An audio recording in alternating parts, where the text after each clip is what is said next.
Eddie de Pretto, il est en concert dans toute la France après l'excellent démarrage de son album Cure chez Universal. 5 millions de vues pour Fête de trop sur le net, une nomination aux victoires de la musique. Il intrigue, il intéresse, on peut même dire qu'il trouble. On va aussi parler cinéma avec Laurie Choleva.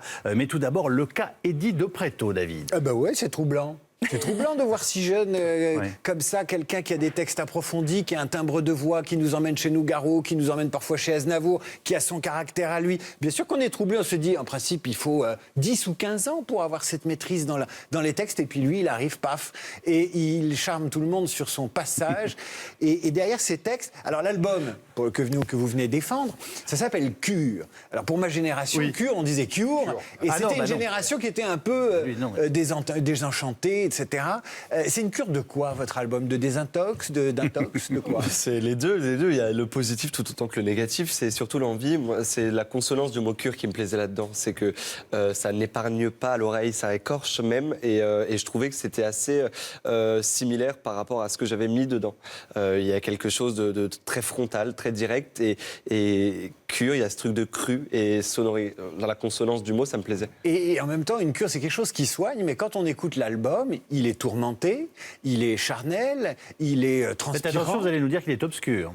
Non, pas obscur, mais c'est pas l'album d'une formidable sérénité et d'une parfaite santé. Parce qu'il y a des chansons sur les fiestas dont vous sortez complètement amortis. C'est la santé aussi. Voilà, c'est une cure de santé ou c'est une cure... Non, mais c'est une cure. Certes, il y a ce côté introspectif, il y a ce côté un peu questionnement. J'aime analyser un peu, témoigner de ce que je vis de manière intense, de manière totale. Et du coup, il y a ce truc de sortir un peu de soi et de voir différents points de vue avec un certain recul, mise à distance, ce que je suis en train de vivre en effet. Donc peut-être que c'est ça le côté introspectif. Comme Eddie de Pretto raconte ce qu'il vit, il y a une génération qui adore se raconter, et c'est la rencontre entre une sincérité dans les textes et puis cette génération qui passe son temps avec son portable et qui essaye de trouver son identité, ses sentiments, et puis il bâtit dans l'album un personnage qui cherche aussi, avec un succès monstrueux, ça marche. Et où en est votre ego auquel vous avez consacré une chanson? Bah, il va bien, il va très bien, mon ego. Non, mais c'est justement cette chanson, c'est le questionnement de savoir est-ce que ça va pas me rendre dingue. Justement, c'est une mise en attention, faire attention à ça, quoi. Il y a du balavoine là-dedans, ça rappelle le chanteur qui pète un plomb et qui devient dingue. On va regarder un extrait de Ego. J'ai donc conçu un plus grand pour oublier le dur, plus solide que le fainéant qui est en moi et qui lutte, qui est en moi et qui est sûr de soi, bien plus de cran que moi devient un géant tout froid. Je deviendrai fou de moi. Oh, fou comme ça. Alors naturellement, tout le monde est fou de vous, vous êtes partout. Et il y en a qui s'angoissent, ils se disent, mais quand on réussit un coup de maître au départ comme ça, qu'est-ce qu'il va faire après? Qu'est-ce qu'il va pouvoir bien donner? Vous y pensez à l'album d'après ou pas? Totalement. Et justement, j'ai envie de confirmer ça, et que ça soit pas juste un coup de maître ou un coup d'un seul album. Je compte bien revenir et rester sur le devant de la scène. Je crois qu'on vient de l'entendre dans cet extrait, même très rapide. Il y a une espèce d'alchimie chez vous, à la fois très contemporaine, moderne et avec des racines. Parce qu'en effet, on peut aussi se dire, il y a des liens avec Nougaro, avec Brel, avec Aznavour que vous avez cité. Tout ça, vous l'assumez ? Totalement. En fait, j'y peux trop rien. Inconsciemment, j'ai baigné dans la musique de ma mère qui écoutait énormément Brassens, Brel, Dalida, Piaf. Et c'était vraiment ma BO quotidienne chez ma mère, et c'était vraiment très, très présent. Donc ça a commencé à la maison? Ça a commencé à la maison. Alors je détestais ça au début. Ah oui. Et après, en grandissant, t'apprends à connaître et à découvrir par toi-même. Mais au début, c'était vraiment, ça braillait, c'était difficile, ça me représentait pas du tout. Ouais. Alors puisqu'on parle de maman, on va parler de papa, et on va parler de transmission, parce qu'il y a il y a 2 ou 3 thématiques récurrentes dans l'album, et il y a notamment que me transmet mon père, que me transmet ma mère. Il y a une chanson qui s'appelle Kid, où vous refusez l'injonction de virilité au sens le plus rétrograde. Vous dites j'en veux pas de ta virilité. Vos parents sont très présents dans l'album. Qu'est-ce qu'ils ont dit quand ils ont eu le produit final à l'oreille et sous les yeux? On me pose toujours cette question, c'est drôle. Très bien. Je crois qu'ils sont ravis. Il y a un succès autour, du coup, ils peuvent être que très fiers, je crois. Ce soir, il y a une certaine impudeur quand même.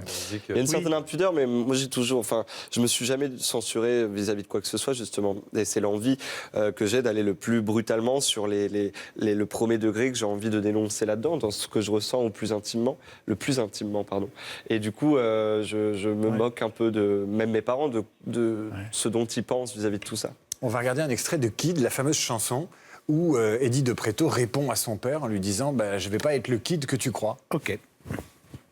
Tu seras viril, mon kid, tu brilleras par ta force physique, ton allure dominante, ta posture de caïd et ton sexe triomphant pour mépriser les faibles. Tu jouiras de ta rude étincelle. Virilité abusive. Mais moi, je joue avec les filles. Mais moi, je ne prône pas mon chibre. Mais moi, j'accélérerai tes rides pour que tes propos cessent et disparaissent.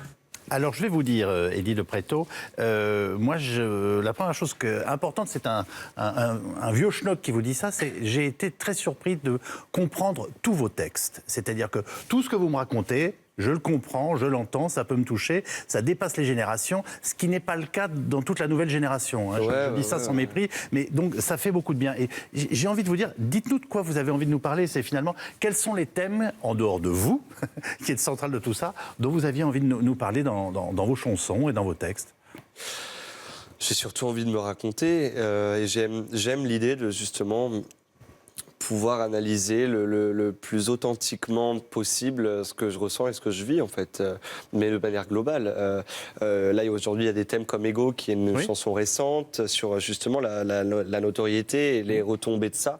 Mais maintenant je commence à travailler sur l'anonymat justement parce que voilà, il y a toutes ça dépend toutes les choses que je vis au jour le jour. Mais quand vous faites Kid, où c'est un enfant qui dit à son père, tes standards de virilité, tes standards de masculinité, ce ne sera pas les miens.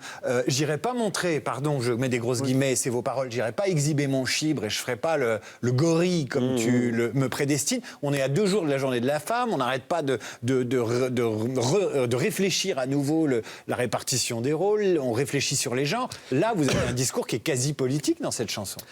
Alors politique peut-être, ça ira où le texte voudra. Moi, l'idée de base, oui, je voulais parler de toutes ces figures mâles qui me représentent, qui étaient très présentes en tout cas dans la construction, dans mon éducation. Et c'est pas que mon père d'ailleurs, ma mère aussi a prôné une certaine virilité par la manière dont elle avait d'être assez tendue, stricte, tenue, jamais montré une quelconque once de tendresse. Et donc du coup il y avait quelque chose et même en bas. Donc c'est pas que mon père, c'est vraiment ces petites voix sous-jacentes comme ça qui étaient très présentes, ces non-dits de société un peu que j'entendais souvent et je représentais pas exactement ça. Donc j'avais envie de l'exprimer dans cette chanson. Comment écrivez-vous ? Comment ça se passe ? C'est très lent. C'est très lent. C'est beaucoup d'observations. Ça mûrit en moi. Ça mature. Il y a un jour, ça dégueule sur le papier. Vous dites que c'est une bataille aussi ? Ouais, totalement. C'est un peu. Il y a un truc de. Ça sort pas systématiquement. C'est pas. Donc c'est pas spontané. C'est pas très agréable. Non, c'est du boulot. C'est du boulot. C'est du boulot, oui. Il y a un accessoire avec lequel on vous voit souvent, et surtout sur scène, c'est le smartphone, qui dit beaucoup de choses à la génération d'aujourd'hui. Sur scène, il y a une batterie, un smartphone, et votre téléphone, en fait. Vous êtes à une batterie, un smartphone qui lance vos bandes musicales. Ouais. Ce smartphone, quel est son statut ? Parce que vous pourriez avoir des milliers de techniciens qui lanceraient les bandes, ou des musiciens.